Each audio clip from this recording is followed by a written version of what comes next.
బాగలేదు. ఇంతకుముందు కేసీఆర్ పాలన అనేది కొద్దిగా మంచిగా ఉన్నది. కేసీఆర్ పాలన అన్ని సౌకర్యాలు ఉన్నాయి.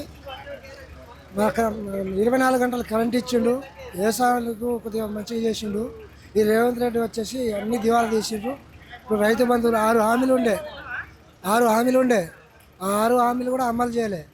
దాన్ని కూడా చేస్తే బాగుంటుందని పరిపాలన చేయలేదండి. నిన్న రైతులనే కదా రుణమాఫీ సగం కూడా కాలే. ఇంతే చేయలే. కొంతమందికి చేసింది, కొంతమందికి చేయలేదు సార్. బస్సు ఫ్రీ అంటే వాళ్ళు లేడీస్కి సీట్లు ఉన్నాయి. మేమే సొక్కలు చింపుకొని పోయి నిలబడుతున్నాం, డబ్బులు ఇచ్చి నిలబడుతున్నాం. ఏది అమ్మలు కాలేదు సార్. అది ఏది అమ్మలు కాలే. వాళ్ళకి పై మాటలు చెప్తారు కదా తప్ప మాటలు చెప్తారు తప్ప ఏం కాలే. 500 అమ్మలు కాలే. ఏది 6 హామీలు ఏది కూడా సక్సెస్ కాలే. ఈ రైతు రుణమాఫీ కావచ్చు, రైతు బంధు కావచ్చు, ఈ హైడ్రా పేరు మీద రైతులను ఇక కులగొట్టుడు, రోడ్డు మీద పెట్టుడు, ఈ పాలన అనేది మంచి కాదు. టీఆర్ఎస్ పాలన మంచిగా ఉండే, రైతులకు మేలు ఉండే.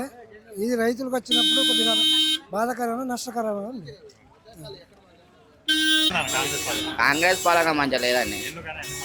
ఎందుకంటే అది ఏం చేస్తుందని ఏం చేస్తలేదుగా.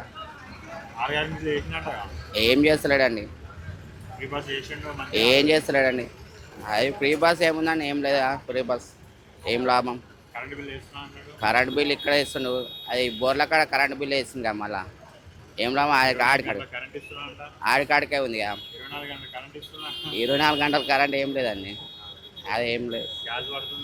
గ్యాస్ ఏం లేదు. అది చిన్న బుడ్డి, అది 500 బుడ్డి ఏముంది అంతే. రేవంత్ రెడ్డి పాలన మంచిగా లేదండి. కేసీఆర్ పాలన మంచిగా ఉండండి. రేవంత్ రెడ్డి ఏం లేదు.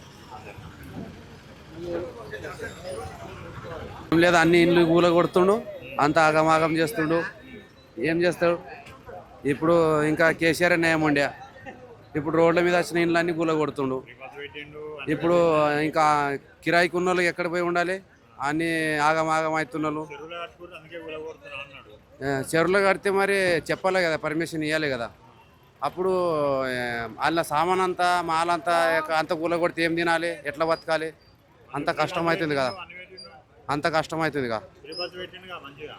ఫ్రీ బస్సు పెట్టిండు, మళ్ళీ బస్సులు తగ్గించిండు. మాకు సీట్లు లేవు, లేడీస్కి సీట్ ఉంది. మేము పైసలు ఇచ్చి నీళ్ళు పడిపోతున్నాం. ఏముంది అందులో లాభం ఏం లేదు. సరే చేసిండు, కొందరు చేసిండు, కొందరు చేయలేదు.